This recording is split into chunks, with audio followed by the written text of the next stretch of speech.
Hello, welcome back to War Tomb Pods. Great result of the weekend. How are we doing, Tom? Sorry, I did plan to do a better intro today because we can't edit it anymore because I give it to a robot to do, and now I've had so many technical difficulties. We're just going to jump into it. How are you doing, Tom? Just too excited to talk about it. I'm good. Even better today after yesterday's result. Oh, I was nervy for that one, but that was amazing 3 points for Newcastle United. Can't even describe. I was very, very nervous before this one. Not because I didn't think we could do it, but I was nervous. Yeah, it's hard because you believe in those players, you believe in that team, but there's just something where you go, it's going to come down to us against Everton, isn't it? We need to score. I was having nightmares. It's like, if Newcastle win 5-0 against Everton, they might do it. If Chelsea lose by 4 or some permutation that we're just... Honestly, the amount of times I've looked at the league table is ridiculous. Constantly looking at it, working through the points, trying to think what we need, what else might happen with the other teams, and drive myself insane. That's why I'm glad I got you here. It's too many steps removed from what I can work out. I can do simple arithmetic, and I'm saying arithmetic. Aye, but unbelievable. Class. I mean, the performance wasn't the best ever, but really not bothered. I think the first half, we might as well was going to start the start. Yeah, we'll get into the match. It was unbelievable atmosphere at the start. I think that helped. I think everyone said, didn't they, we need a fast start, get into them, crowd behind them in the whirl. It was unbelievable start. We need to figure out a way to get St. James. If St. James was like that every week, I think we'd be challenging for the league right now. Yeah. It's not far off. Yeah. It's not far off. And if you look, we don't do badly against the big teams when they come here because it is up, but it's a different level when it's the Bear Pit. I just think you can see it in the players, can't you? I don't know how they must feel. It must be crazy, being on the pitch and the crowd being like that in the first few minutes. It must just be adrenaline, just rushing through you, isn't it? Well, I had my own adrenaline issues, so we were taking my daughter to baby soccer or baby football practice. And soccer, for the American views, we are listed as an American football podcast, and I don't know how to change it. But so we went down, and then we had to go to Morrison's. We're getting lifted off my dad, and our last thought, it was a 12:30 kickoff. So she's winding me up by going slowly to get back. So I see the team sheet. I was a surprise, wasn't it? Do you think, because Eddie Howe said he had to change things a little bit when we lost trips, especially, but I wonder if he was tempted to play that anyway, that formation, or do you think that was just purely based on us losing players? I think Joe Linton not being there is a big thing, because that 4-3-3 accommodates him. Yeah. But the minute we see that we're playing a different tactic, whenever we've set up specifically I know every game we set up specifically for a different team, but when it's Arsenal away is one of the only others I can point at, but they're fantastic at it. Yeah. Because also it's so different to what everyone was game planned for us. Yeah. I don't think Chelsea expected that from us yesterday. Did you hear what they said? Because I came in as Sandro Tonali is stabbing the ball into the net, and I was not happy after running in the house. But I heard them say, apparently, we even did a fake warm-up with another formation. Aye. We lined up with 4. We've done that a few times, haven't we? Do you know what? I fucking love that. I know. Shithousery at the finest, isn't it? It's brilliant. No. I'm sure, I can't remember what, it was a while ago we did that in the big game. I just wondered if he did it to try and get Gordon in as well. Do you know what I mean? I wasn't sure, but then it could have been purely on personnel for losing Trippier. I don't know. Because if I'm not mistaken, Joe Linton was out for the Arsenal away game. I'm pretty sure he was, yeah. So I think that was a linchpin. We lost obviously Willock's injured, but it just nullified them. I thought, those that as a back three, if we can make that work, it fits everyone in other than Joe Linton in that team. Do you know what I mean? Yeah. The way Dan Burn was stepping out and basically sitting on Palmer, which sounds like it wouldn't work. Do you know what I mean? But it just does. It did so well. Burn, honestly, I don't think anyone can talk about Dan Burn enough, can there? It's just in the classic game yesterday. Unbelievable. He's built like a fucking Olympian now. Like, he's definitely put some muscle in that on. Like, he's a fucking mountain now. he just looks class. It's not even a joke. I mean, it was difficult from last year at left back. Do you know what I mean? Yeah. So he was like, oh, he's not one of the long term, but he's a captain. He's a captain and a half on the field. He's brilliant. Absolutely brilliant. But there's a tackle in the second half where it got the ball over to like their goalkeeper from him tackling outside the box, and it's just like, there's our guy, man. Yeah. He's just fucking living the dream, and he's absolutely collapsing. But he's grasping every minute of it. Oh, yeah. Aye, unbelievable. Might as well start at the start. So first off, I think that was a pen on Gordon. Do you think? Like, if you watch the way Caicedo goes into him and just like runs into, Gordon's got a bad rap for going down, right? Yeah. I think that's part of the problem, isn't it? Because there was another one in the second half where Reece James chucks him out of the box and I went, oh, that's shoulder to shoulder. Yeah. I mean, we'll get to that one. The first one, I wasn't sure, but to be honest, once we'd scored, I wasn't that arsed anyway. But like, again, that fast start. Tonali, mint again, just straight on Lavia, I think Lavia's heels, wasn't it? Got the ball off him. Just his right at it. Tackling is so precise to get the ball away cleanly. Like to go into a play and come out with, they're always fouls. Like, I mean, he's the best number 6 we've ever had. Yeah, I've never seen a defensive midfielder half as good as Tonali. Nah, he's brilliant. Absolutely brilliant. There's not enough words to describe him. I've tried. TikTok have tried to stop me, but I've tried. He's absolutely class. But that start, though, again, like I say about the crowd, I'm not saying we wouldn't have scored that goal or started as quick, but it definitely helps though when the crowd's like that and you can see the players are just on it straight away, and Tonali was like the main one, just chasing down, chopping down, just class. I mean, Gordon says straight away looked up for it. Do you know that was his first start in 2 months? I know, yeah. Well, he looked lively the other day, didn't he? That's why I wondered if the change of formation was to try and accommodate him. But I mean, it worked well. And that goal, I mean, Murphy with the assist. Beautiful cross. It was good cross. Tonali held his line well.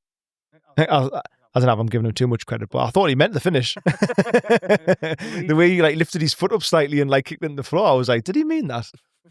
Because it was a class finish the way he took it over the keeper. It's genius because the keeper's already committed, you know what I mean? Like, if Isak did that, I'd be like, Isak would never admit that he didn't, but Tonali even says like, no, I got a little fortunate with the finish. So like, we might make Champions League football because Tonali's been a little bit fortunate with the way the ball's landed.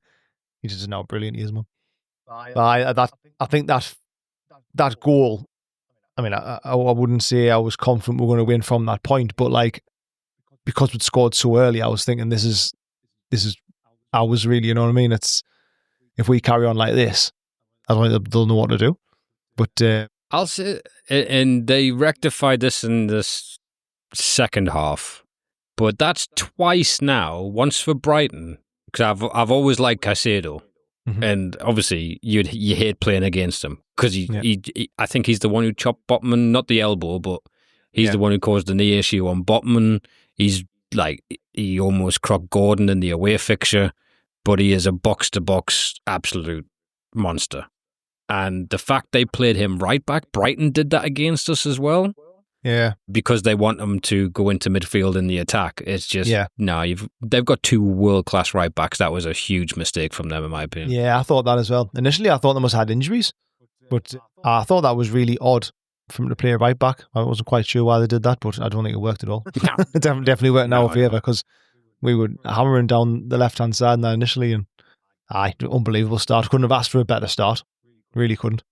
And we couldn't have asked for... Well, to be honest, it didn't even work out that well in our favour in the match ways, but fucking Nicholas Jackson, what was it, 30th minute, 36th minute?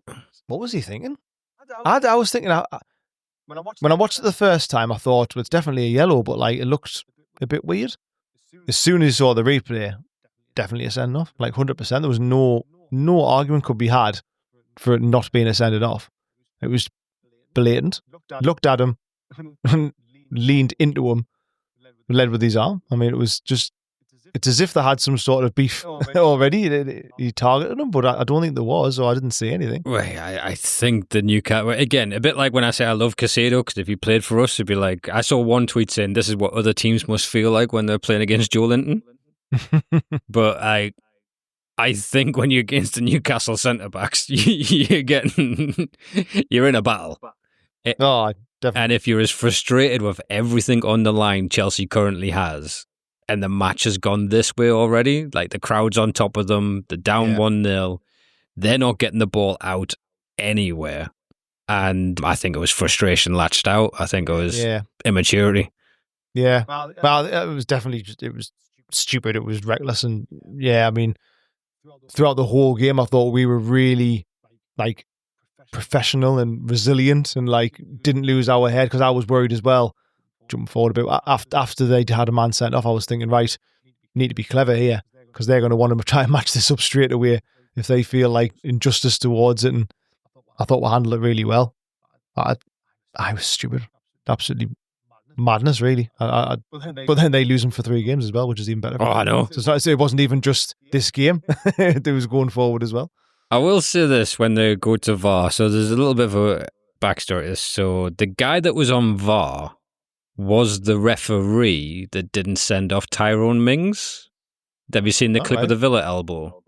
Yes. So he's broke Alex Scott's cheekbone with an elbow. Yeah, I saw that, yeah. For me, I think Mings's was worse than Nicholas Jackson. On that one. And he was the guy on VAR was the one who didn't give the red, and it was clear that the PGMO went, that's a fucking red card. Yeah. You do not do that again. So now he's on VAR, and that happens. He's just like, Captain Monitor. But it's the way the TV pops up, because they don't have the TV just there. It comes up like it's in Teletubbies. Like it's a little screen that just... Obviously, I'm watching a lot of children's TV right now. As soon as he went in the monitor, I thought, definitely getting sent off. There's a clip of the linesman not moving the Chelsea players when he's looking at the VAR screen, though. So he's at the VAR screen. I think Bruno's there. He's chipping away. But there's 4 Chelsea players shouting at the ref as he's watching the clip. So with Bruno over his shoulder, that definitely he's red.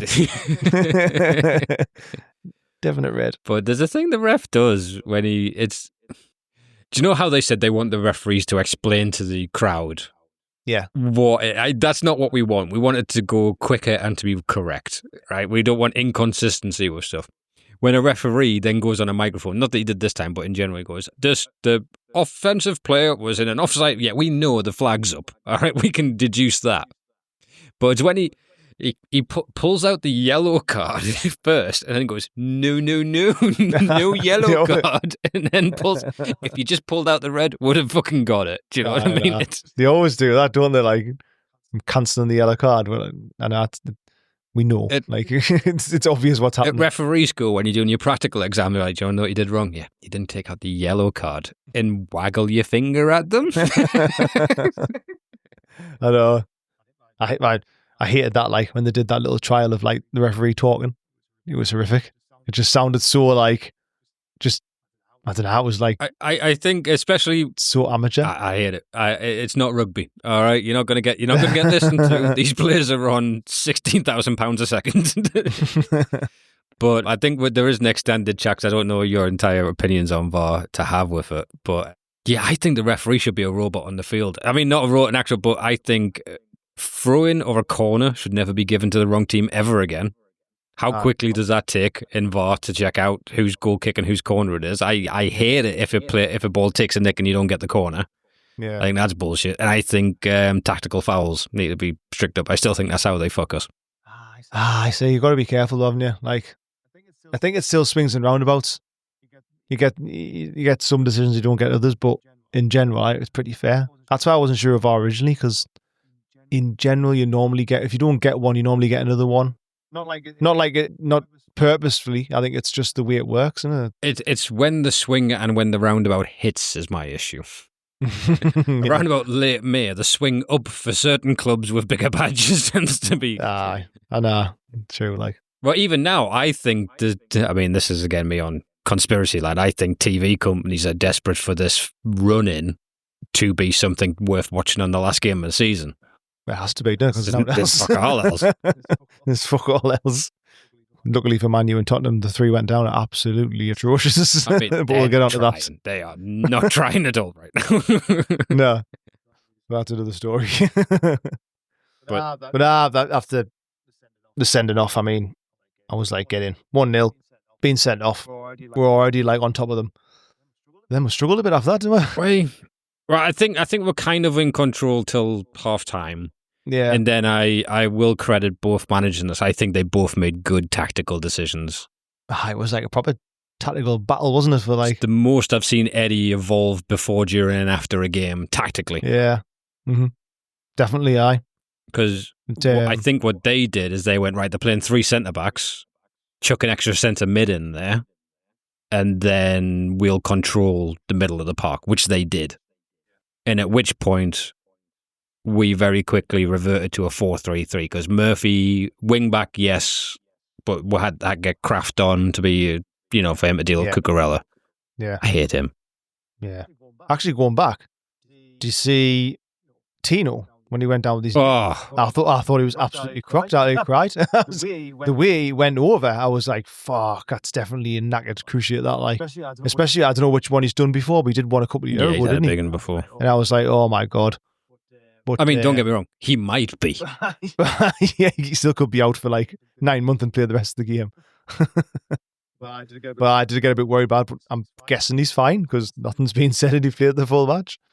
I thought he was rock hard.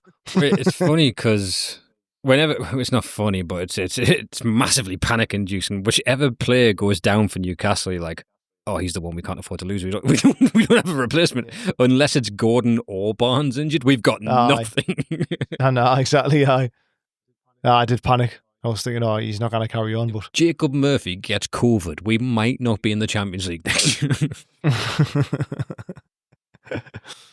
But nah, that was a real bad one, especially the way you saw the Chelsea player come and check on him. Yeah, that's what I thought. And the way he went down and stayed down, I thought, it doesn't look good. And you saw the replay, it looked even worse. But I see, I'm hoping he's been top notch since going to left back. He was good again yesterday. He started lively as well up and down the left hand side. Yeah, he had a couple of little jinks into the box and almost got a shot off.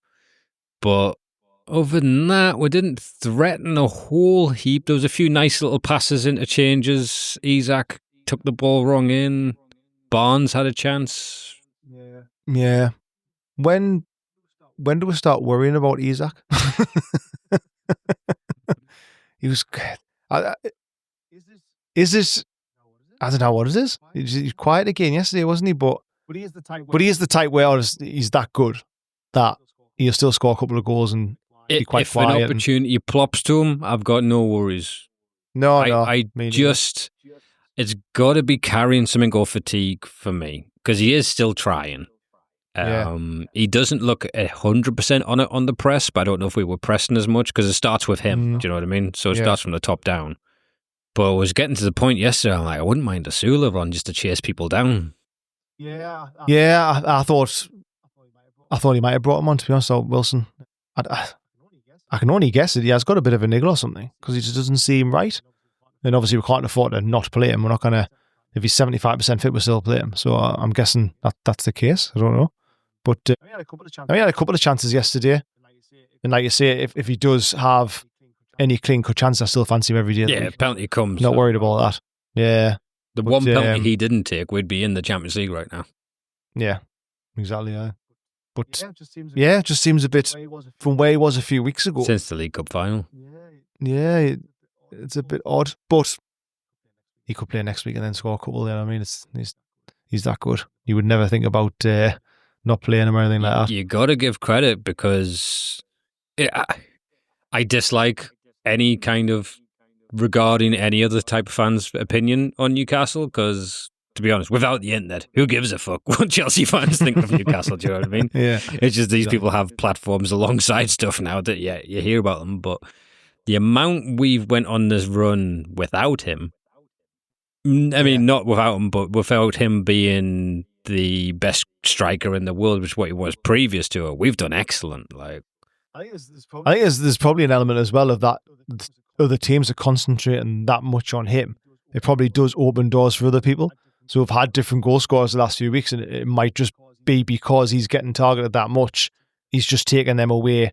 You know what I mean? And stuff like that. So it could be that which still works. That would also be an element, I think, because it's not like he's been through on goal and missed it. Like, No. Snatched at a definitely couple not. of volleys, but it's just because he's that good. We're used to him floating those in the top corner. Yeah, I think first half was pretty good. I think we weren't really under any pressure and, very comfortable out to the first half. Send off didn't really change anything in the first half. So I was quite sitting comfy at half time, thinking, get an early second goal, settle the nerves, and then we'll be away. But didn't quite work out like that. It's not like they peppered us either. I mean, they had. No. I mean, Nick Pope made some saves, which is Nick Pope's brilliant at that. Do you know what I mean? Like if you're back to the wall, sitting deep, which we were quite deep, I think, in the second half. That back line did drop down, so we were.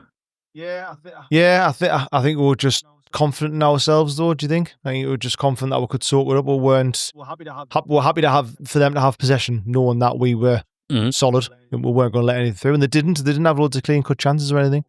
Pope made that good save off. Palmer didn't manage to do much, and he's the one you got to keep quiet for them. Yeah, did well keeping them quiet. I was a little concerned. I know Sancho's got a little bit of magic in him when he wants to, and like in those kind of sitting at the edge of the box moments. Yeah, but yeah, again, it's a brilliant defensive display. Like to even 10-men Chelsea that motivated. Yeah, brilliant. I was a bit worried when Botman went off. Obviously, it looks like he has got a knee issue again, hasn't he? So good though. Like I know. He played well.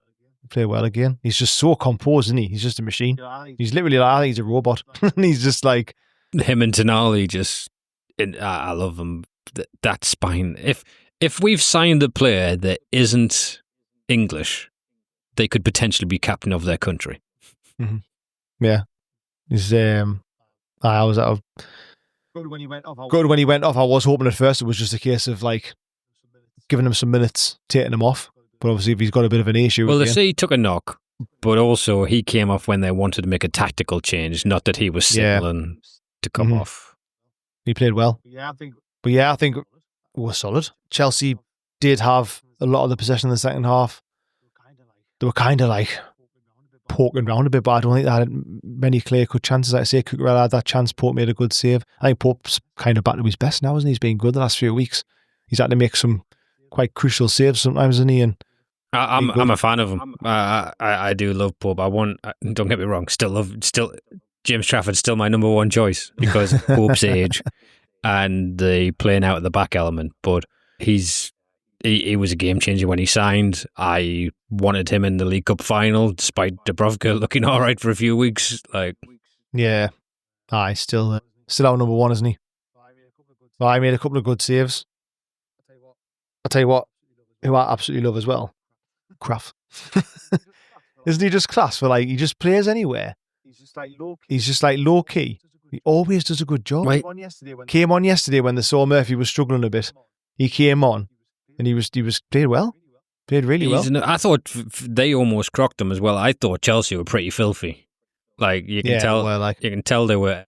It's just the fact Casado didn't get a yellow card until the 80th or 90th minute when he was just mowing through people for fun. I know. He was a dirty bastard yesterday. That's what I was worried about, though. I say when they had a man sent off, I was worried about they were going to try and level them up. You know what I mean? Try and get someone sent off, try and wind them up and get them sent off. But luckily we didn't rise to it. We don't tend to.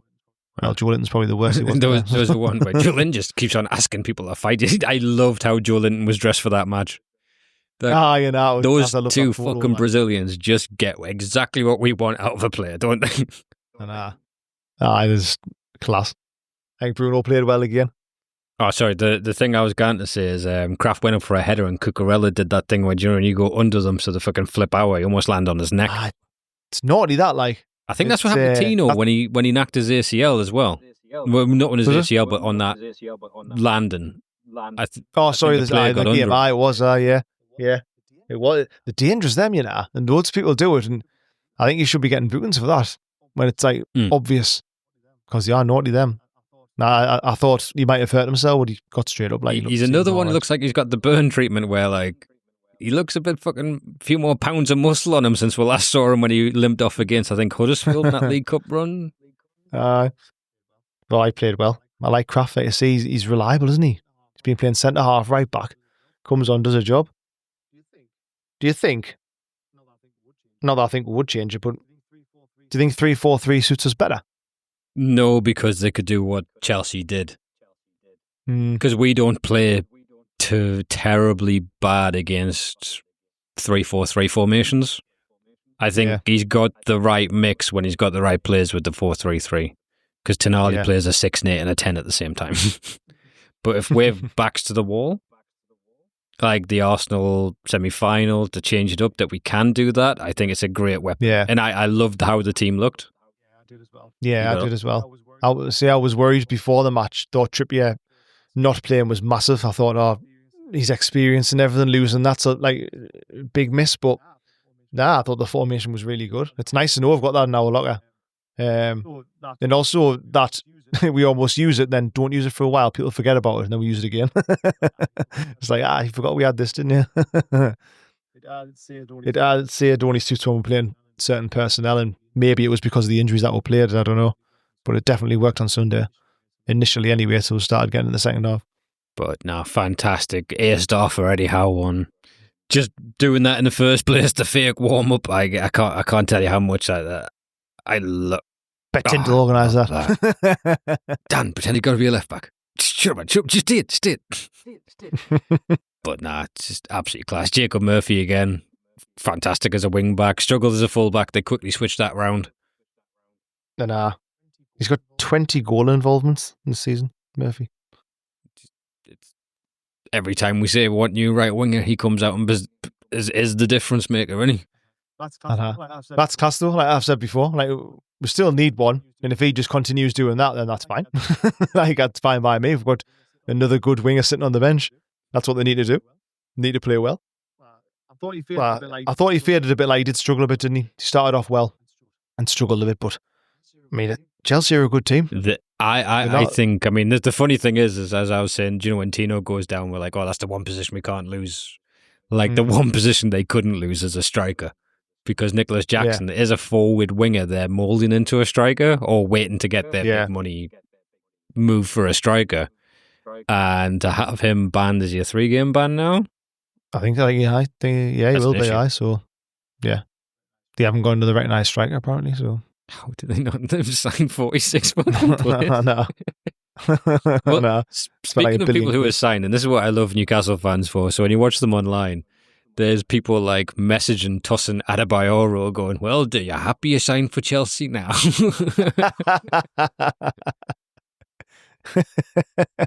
I forgot about him. Chalobah plays in the league. He plays in the conference because they've got two teams.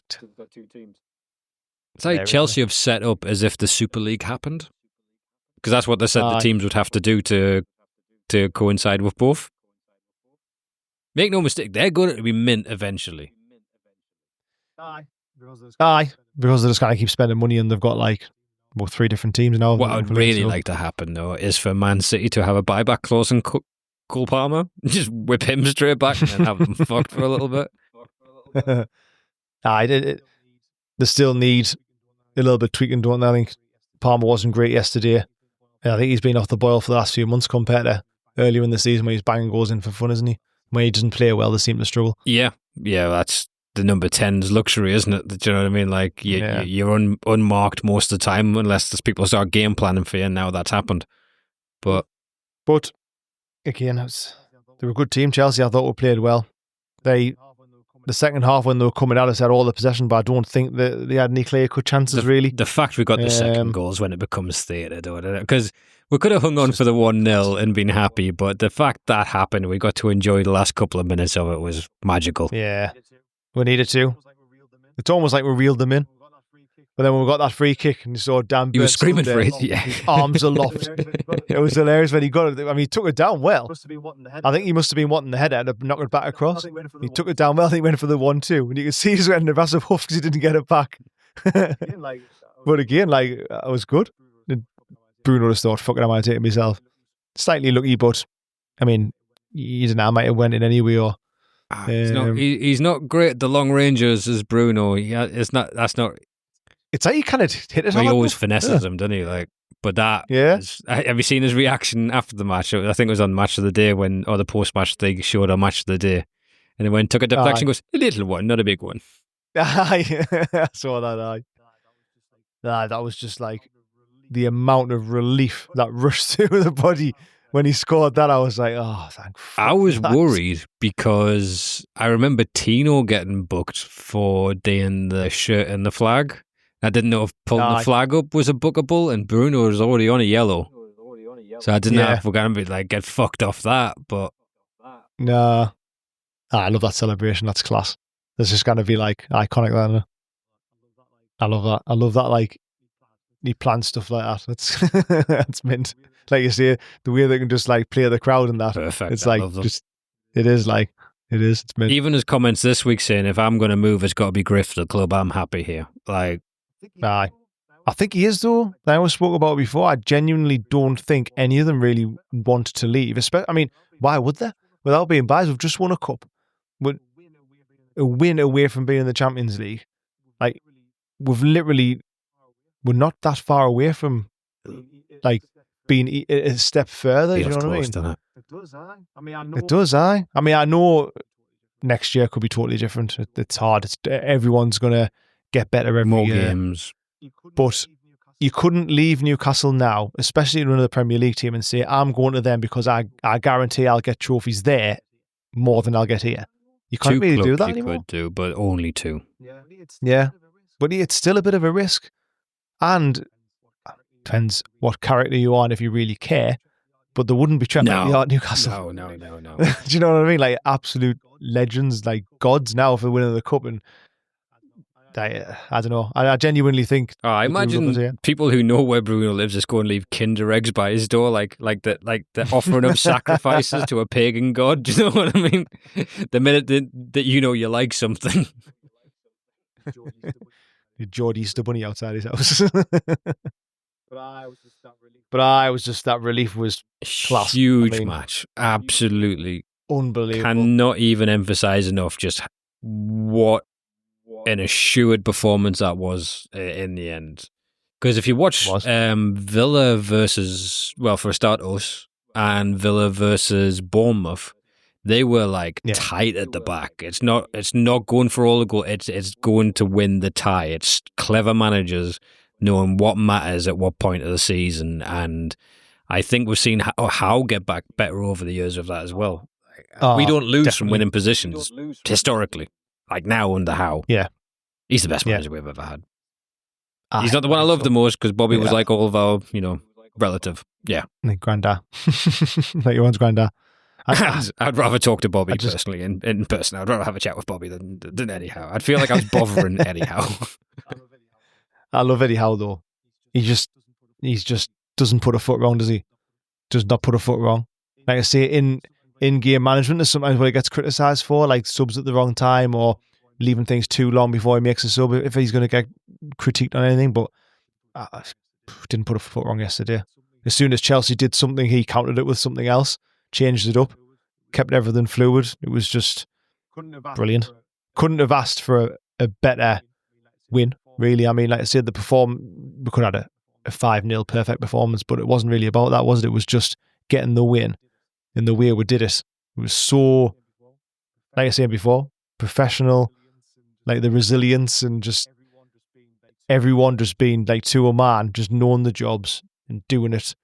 It was just... It's the finer detail of it. So there is not like from the fake warm-up to the tactics to, this and that. And also the 12 o'clock kickoff. They know it's an issue. They made a huge deal in the press. They used the press correctly about the 12 o'clock kickoff and getting the fans into it. And they didn't do it in a wanky way like Arteta did, where he's like, I need your boots. I need you in the field with me. He wasn't waving a fucking light bulb around.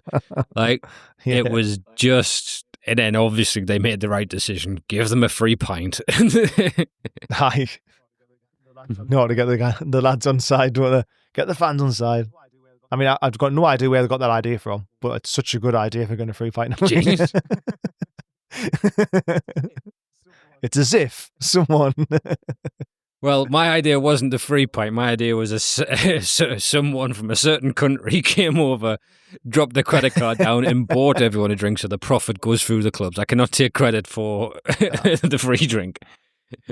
Aye, true. Like, but if you were going to copy an idea, You wouldn't do it exactly the same, would you? Put it through into the ether. Just putting it out there enough. Bigger people can pick it up. They can say it out loud. But I mainly just want enough money that we keep our best players and add 5 or 6 more mint players. All right, so any final thoughts on the Chelsea game there? Because that was just class. Just fucking brilliant. All right, so we're going to take a quick break now and come back with some more hot topics from the week. We've got a talking point this time. Hello, welcome back. So, it's good to be back. Been some quite big news. Yeah, got a bit of a bombshell dropped on us, didn't we?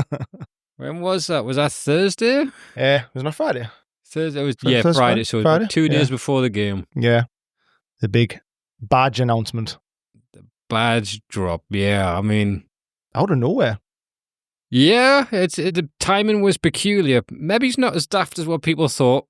I thought the same as that. Everyone was saying, why now? But I think it got everyone more riled up for the match, to be fair. I think it might have been genius. Because, do you know the thing? It got everyone that riled up about it. Everyone's like, fuck it, like, fucking, come on! Like, just, you know what I mean? Like, everyone just started going mental. So, I think it might have been actually genius. I do, but not for that reason. I was watching to see if anyone kissed the badge after they scored or whether or not they'd been briefed. Don't fucking do that. Pretend you don't like it. No, well, for me, I think that was mentioned then, so we get the end of the season. It's already... Because if there was a vacuum and no Newcastle news and no new signings that week, and they went, there's a new badge, I think they've got a bigger... longer to refresh the fucking the news feed. Yeah. Without, Chelsea. Yeah. On the horizon. What was your initial thoughts about it then? Oh, well, this comes from a place of being selfish, as many of my opinions do. This podcast is very much in its infancy on episode 5 currently. But what our fans and listeners don't know is we spent about 6 weeks trying to get a badge with fucking seahorses. Because no one else has got a badge of seahorses really on them in a podcast out of any of the ones I've watched. So I thought if we focus on the seahorses, we might be able to have something a bit different looking. But none of the tools I use can draw seahorses. Which probably arises the problem. which I can understand, yeah.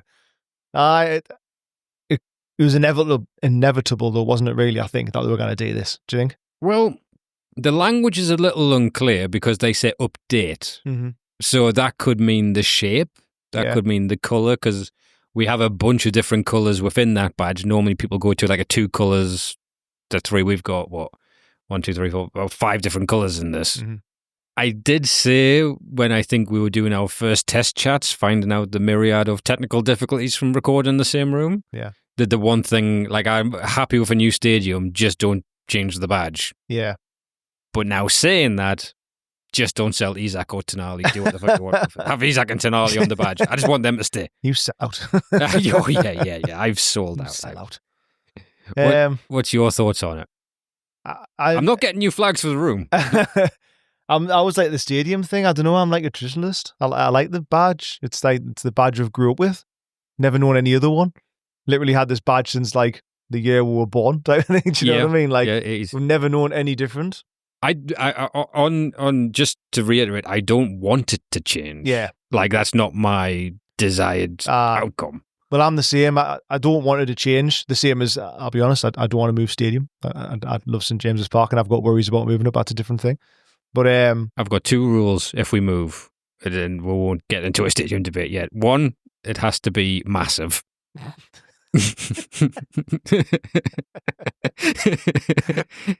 Don't be adding 8,000 seats and saying that was worthwhile. Okay, it's got to be fucking ginormous. I want everyone that was at a Town Moor celebration to be able to get a ticket easily. And 2, we have to give it the same uphill, downhill scenario as St James's. It has to be angled. Aye. But anyway, you were saying on the badge. What do you think? What's the kind of what's worse?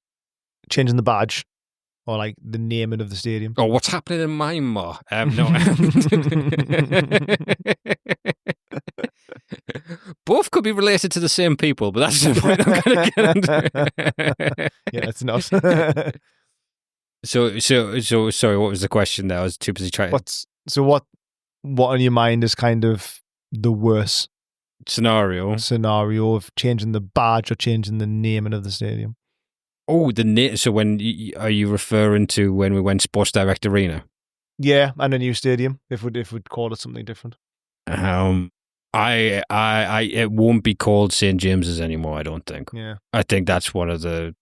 I had an idea if we make it just like a 150,000 seater and call it the Palace at St. James's, and we actually have a throne for when the board of directors come over. I'd be happy with that. I would gladly take that. But I do like the badge is something that's, as you said, it's been with some birthdays. It's been on every birthday cake. I know, that's what I mean. It's like sacred, isn't it? The difficulty I've had to import that badge onto Pre-Evolution Soccers over the years, or onto Football Manager when they didn't have the fucking licensing rights. Aye. The one reason I like the Football Manager when we were in the Championship is they got the Championship rights, and we could actually have the fucking Newcastle badge, not just a blank thing. But I'm hoping it's just a slightly different shape. It's still the same kind of thing. That's what I'm kind of clinging to. I'll have a better opinion once I see what it looks like, because I've got a feeling it's going to be something similar. I'd be surprised if they did a drastic change and come away completely from what it is now.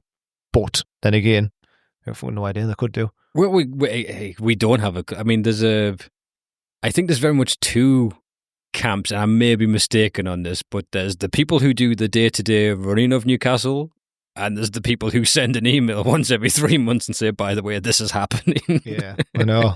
That's the impression to get, like, stuff like this. There's obviously a reason for it. I know they've given a reason for, like, the modern world and digitalization and all that, but they obviously think it's going to be a big difference for some reason. Otherwise, they wouldn't do it, would they?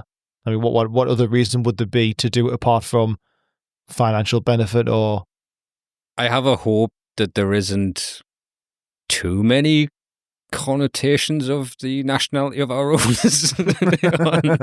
Like, I'm hoping there's no swords or Palm Springs on them. Which I love these owners. This is my point. I will get to, because during the takeover, I delved deep into, like, I'm still signed up to the House of Sword newsletter because I was trying to get information on where the takeover was and what's happening, and watched an awful lot of documentaries regarding the country that our owners are from and are definitely not in control of, and there's a separation of church and state. Yeah, exactly. Okay, and this is my point, right? And I remember joking at the time that these might not be people to take criticism very well.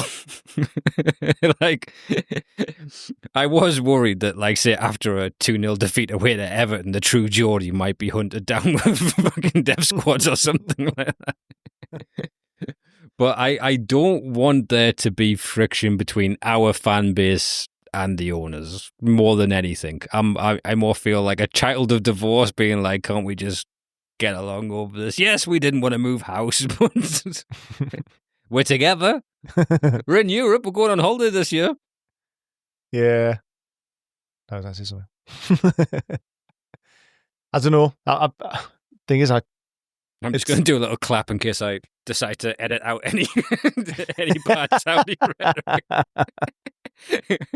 Actually, we'll take all our Saudi bit out. I very much want to take the family to Riyadh in the next couple of years. I'm so sorry, Majesty. I mean, chairman.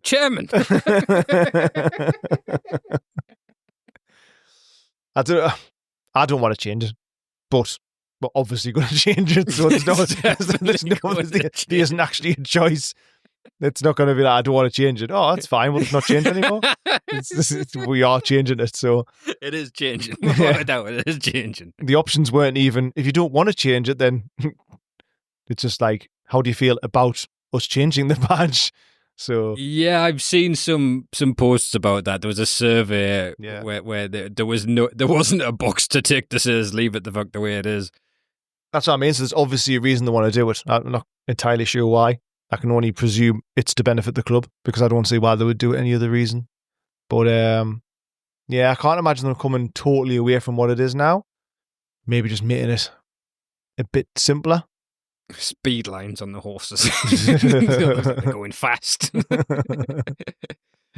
Yeah, that's that. My hope is that it's similar. Yeah. It honestly is. Because anything other than is going to be... It's going to be something I have to read about as I'm trying to refresh Twitter for Newcastle transfer rumours over the summer. Because once the season starts, no one's going to give a shit. Yeah. This, I'm guessing it's not going to be like immediately changed anyway, is it? If they're going it's to change not it for next season. Yeah. It'll be the year after. I think a bit of a revamp of what it is now isn't too bad, but I don't like the idea of going to like a really simple circular badge with just like a magpie in and then Newcastle written around it or something. You know what I mean? Like I don't know how I feel about that. I know it's kind of old-fashioned badge and traditional, but I like that. Because not many badges are now. Yeah, I have heard some journalists talk about it's one of the like just proofs that Ashley didn't, give a shit about the club because everyone else has updated their badge over time. Yeah. It's one of the other things that was neglected, but we quite like the way it is. It is one of the last old-fashioned badges left. I don't see where changing the badge gets us more revenue or more fans. Mm-hmm. If it's a stitching element to get it stitched in, as someone who's had to try and, cut out the badge digitally, it's a bit of a bugger on an iPhone, but I don't know if they're doing it differently for everything else.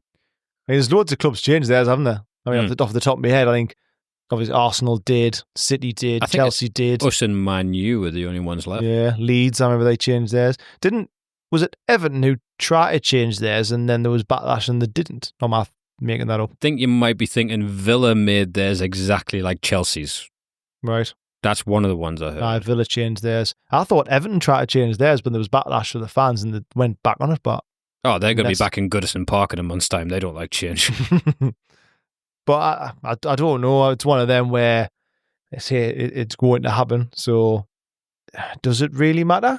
Does it? I'd like it to stay as it is. I'm of the opinion of both of what you just said. I tend to view football as my favourite TV show, and as a Newcastle fan, the TV show has never been fucking better. Yeah. If this continues of a different, I have no great issue with it. I would like to see the design before I lock in. I don't want to have that TalkSport moment of Eddie laughing at Eddie Howe coming in, and it's like, I don't know, the Homer Simpson car of badges. Yeah, I'm not sure. It's what they'll do with it. I don't know if they will totally revamp it or if they'll just modernise what it is now. I'm sure that's the route they'll go down because they'll not want to just completely change, I wouldn't have thought. But they do seem to like these circular modern badges, don't they, now, for a lot of clubs? Must be easier to do or something. I don't know. Not a clue. Absolutely not a clue. But there's stuff we just don't know. Yeah. There's stuff we do not know about the structure of how it works, from the chairman of the board to the running of the club is Darren Eales. I think he's still there. Oh, he's doing all right. He's stayed on position. Nothing's been said about that for a while. They've said this Man U PR director is in the running for the gig. So you just have no. We didn't expect Staveley to be going last season. No, at all. There. So, yeah, bit of a shock with that one. I just don't make it shit. I know it's easy to say it, but don't make it shite.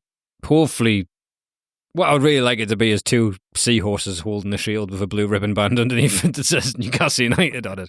If you can get something close to that design, I'll be pretty over the moon with that. The castle and the flag. And aye, well, to see what happens. They've obviously, like I say, it's like when you last ask for an opinion and they've already know the answer. It's just like, do you know, what do you think of this? Think it's shit?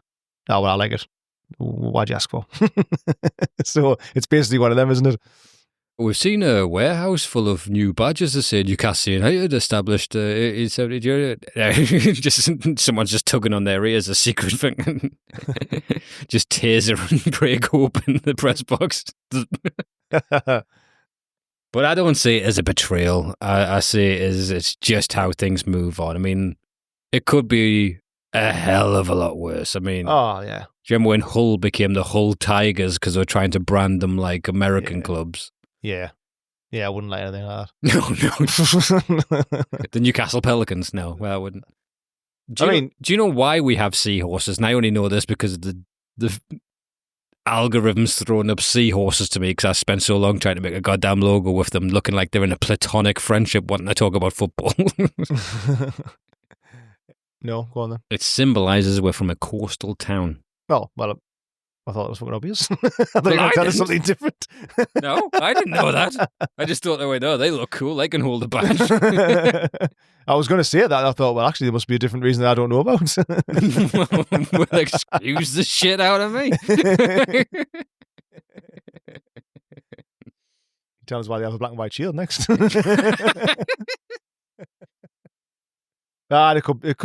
It could be worse, but I was a bit shocked, and I don't like the idea initially of changing it, I must admit. Yeah, I just want a great summer of transfers. It'd be nice if this wasn't going to be a talking point for a long time now. We still haven't heard about the stadium. I think they're keeping that back till we get over this news. You know, it's gone quiet again, isn't it? I wonder if they're having difficulty with it. I know there was protests about Leazes Park, wasn't there? Was there? Yeah. So I don't know if they're having legal issues or if it's just purely like just trying to do it the right way or what, I don't know. Leazes Park's a shithole anyway now. They might as well just probably be better off if they were kind of building a new one, just redeveloping it all. I hadn't been in years, but I did enjoy the light show there. No. Going there in October. Do a nice light show. They'll be on now, building a stadium. Well, I'll enjoy the floodlights then, you know. I've got my picture there now. I don't need to go again. But yeah, I don't see the benefit of it. It's annoying, but I'm not going to be like the soul of the club's gone. Do you know what I mean? I think that was apparent, live and well, and the future is phenomenally goddamn bright. Aye, 100%, definitely. I'm seeing fan groups from across the world starting to pop up as well. Mm. Like I've seen one in Italy. I think there was an American one that's now officially recognised. And these are things that have to grow for us to be able to swim in the big sea with the big six. We are the big six. We're second. We're going to win second. Can't say there's no such thing. Well, if there is a big six, it's changed, isn't it, from what it was? We are part of that big six. Yeah. What would you, if they were going to change that badge, what would you want it to be? If they were going to deviate away from like the design it is now? All right, so picture instead of the two seahorses in the shield, what it is it's an animated version of me and you talking in front of a flag that says War Tomb Pod. Hey, that'd be kind of good, though. I'm sure the fans would love it. we wouldn't become immediately hated and hunted down.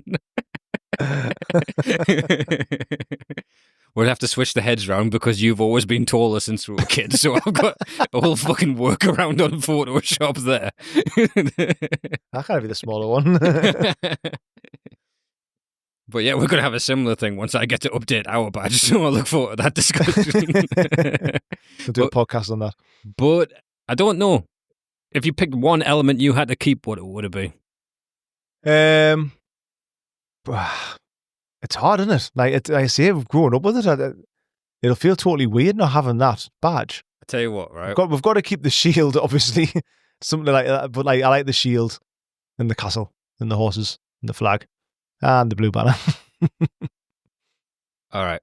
If they had just not said anything and removed the lion, would you notice instantaneously? I wouldn't notice, but I wouldn't be bothered. I think the lion's my least favourite part. Unpatriotic. No, I just don't want... I just hope there's not someone in Riyadh going, but the castle's old there now.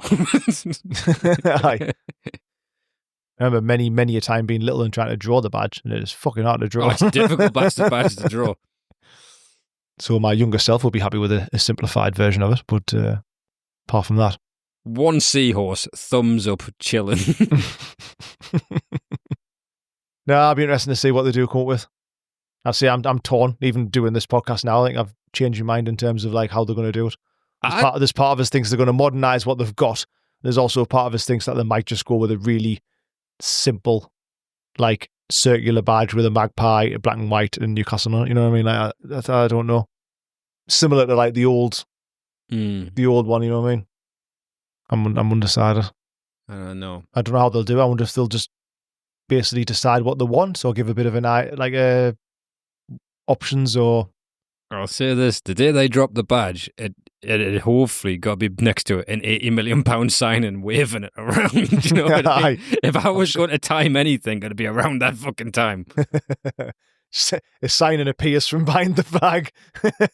Oh, and by the way, look what we bought you. Anthony Elanga arriving by a helicopter. Hey, look over here! Look over here! Do you like the badge? What about now? Do you like it now? Would you like another fullback? But I can understand. I don't like the change. I don't think it's necessary. I just love this club at the moment way too much to get all in an uproar about it. Because I haven't seen what the new one looks like. I've seen a couple of potentially leaked ones, which I didn't mind. It was kind of a straight angled ribbon, and like the seahorses are a bit of a different shape. I didn't like that. It looked weird. Looked really weird. It looked worse. Like, I don't know why they would do it like that. I don't think it looked any simpler either. Do you? They're straight lines as opposed to curves. It's easy to erase digitally. You're not hand drawn it with a ruler. I don't know. But I tell you what, if we had it, because my initial idea was to be two talking seahorses doing this, I would be fucking foaming right now.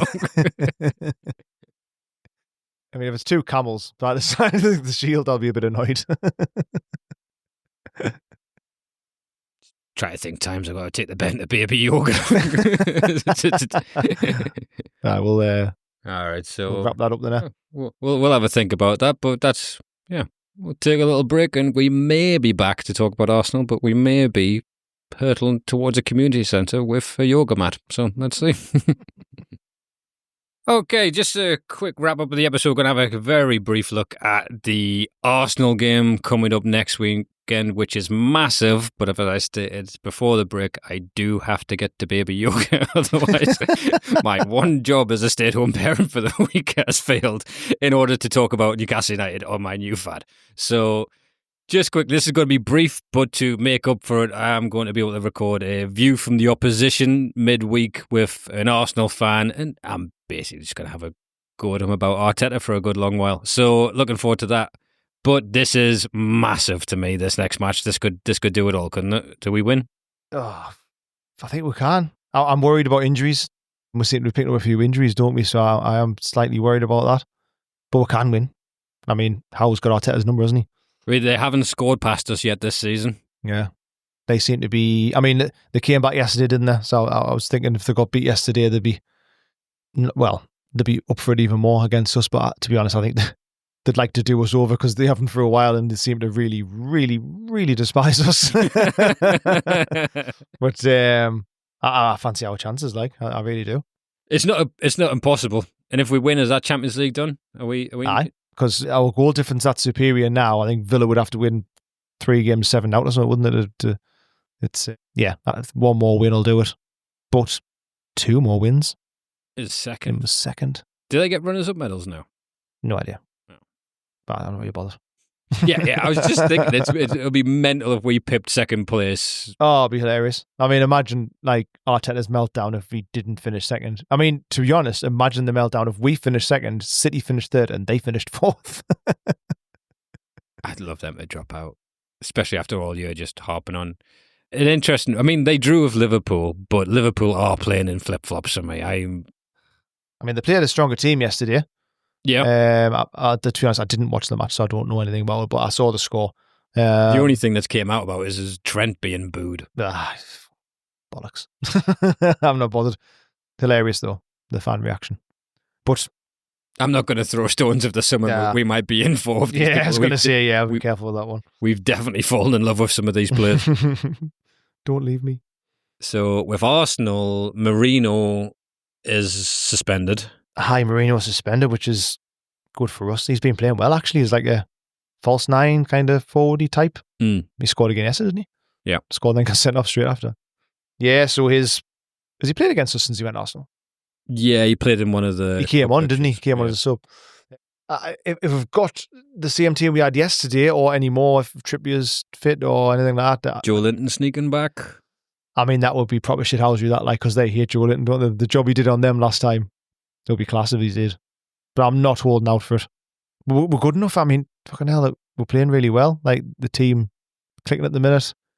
Whether he goes with the same formation again, if the personnel's the same, that worked really well last time against them. They're missing Declan Rice as well. He's injured. Whether he's injured next weekend, I don't know, but he was injured the weekend. Gone. There's no. We can go down there and win, but whether we will, I don't know. What do you feel? I feel it's possible, which isn't like me. It is not like me. Away. Yeah, they haven't scored past us this year. I was surprised on each of the wins against them that we have had. I think we might be able to do it. I don't know. Like they are very good. They get laughed at a lot. Yeah, like it's funny that they get ripped more than teams that are down the bottom. Yeah, but that's just purely Arteta's personality for me. Like that, he's brought that on them. Yeah, just David Brentony. So just everyone laughs at him. He's ridiculous. That Amazon Prime documentary has really ruined Arsenal's perception. Hilarious.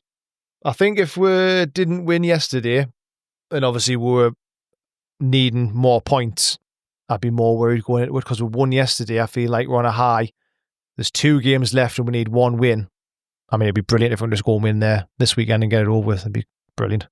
And like I say, we can. A draw would still be a good result, but you never know. We're capable of it. We can do it. It'd be funny if we win against Arsenal and then against Everton, they'll be like, oh, Isak's not playing. He's got 2 ACL injuries. Do you not notice he's fucked? I read a stat actually yesterday after we won. It says Newcastle's had more wins against the Big Six under Howe. They had 21 than they did in 115 months before Howe came. Unbelievable, isn't it? Incredible. He's going to have a statue, I think. I think he's going to have a statue. He's just amazing. I love the man. Glad to have him back. No wonder he dragged his ass out of bed with pneumonia. He's so close to finishing 2nd in the league with Newcastle. No one saw this in December. I mean, I forget. I mean, we weren't really bad, but we were miles behind at one point. I've seen a stat between the difference between us and Chelsea after when we got beat by Brentford. Yeah. And they were 2nd and we were like X amount of points behind in 11th. Yeah, I've got it there. It was 20th of December, Newcastle were 12th. 11 points behind 2nd place Chelsea. And then the 11th of May, Newcastle 1 point off 2nd and 3 points ahead of Chelsea. It's quite unbelievable to be fair. Only Liverpool's got more points than us in the last 20 games. They've got 46 and we've got 43. Some run that like. And it's kind of gone under the radar as well. Yeah. Unbelievable. Absolutely brilliant. Fully deserved. There's nobody can say we've snuck into the Champions League or anything. Like, fucking hell, we've been brilliant. Just another gear, absolutely another gear, and it's just so close to what will be an exciting summer. And you know what? Even if the summer's only 1 or 2 additions, or one of them leaves and someone else comes in, there's no reason this can't go into next season because this is the team, this is the system, this is how they're drilled. I mean, there's part of us would worry if we went out and splashed on, like, say, 6 new players. Do you know what I mean? Like, I would enjoy it, obviously, but do you know what I mean? I don't think it needs to be. We've got a really good team, but just haven't got the depth. So if we can just get the right players in with what we've got, do you know what I mean? For me, it's quality over quantity, you know what I mean? We need to get good players in and have better options than we've got now. Yeah. I won't players. I want to get excited about it. I want 3 lined up for each wing and each striker that can possibly come in. We're going to be playing like there's a drop off when you play Champions League football. Aye. I don't want to see Isak in the League Cup until we're playing the quarterfinals. I mean, remember last season, obviously we struggled with that, didn't we? So we do need to be able to rotate. We've got to. We can't possibly play the same team like we did last time and just plough through the season. On the 3-year rule and profit and loss PSR thing, I think the magic number is to be in there 3 years on the bounce and then you're floating. Right. I think. I don't know. But basically, I'm excited for this Arsenal game. It's going to be... If they've done, like, if they're like, we've got nothing to play for, like their players' mentality as opposed to Arteta's. Yeah. Arteta's obviously got the look of a serial killer about me once. He is not happy. Which I'm going to get into on the midweek episode in great detail. I'm going to get quote stats videos a lot for that because I love how much I dislike Arteta. And we go in with the atmosphere of it's job done if we win.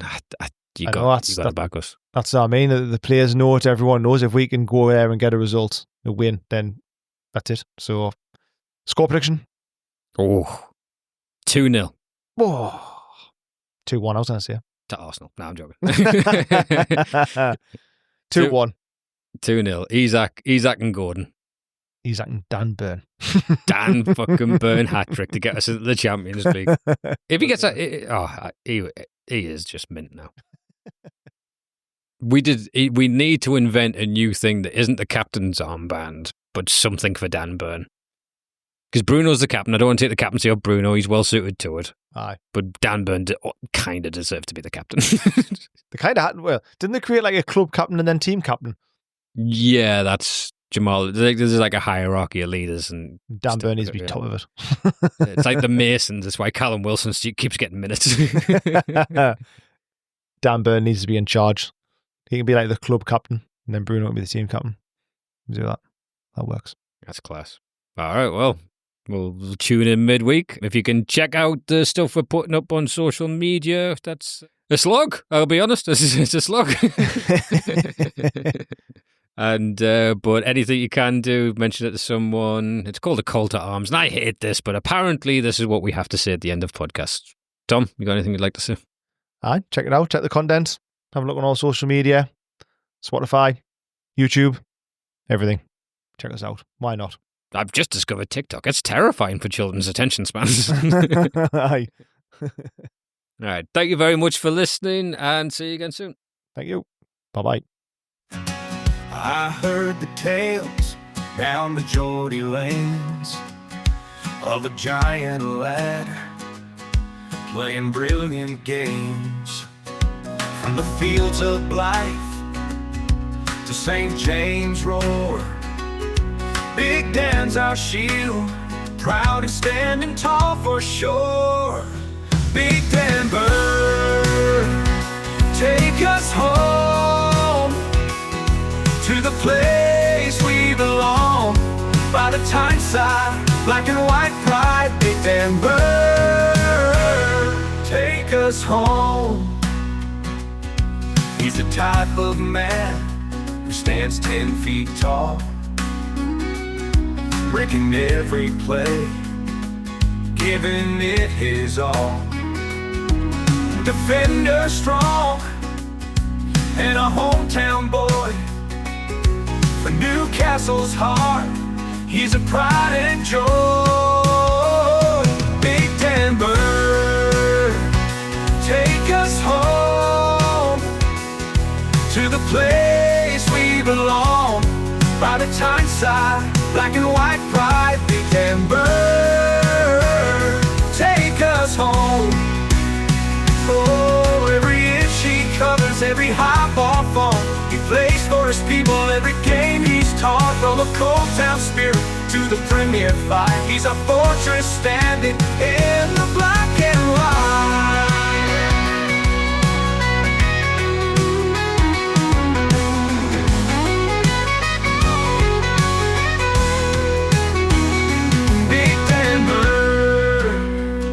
Take us home to the place we belong. By the Tyneside, black and white pride. Big Dan Burn, take us home.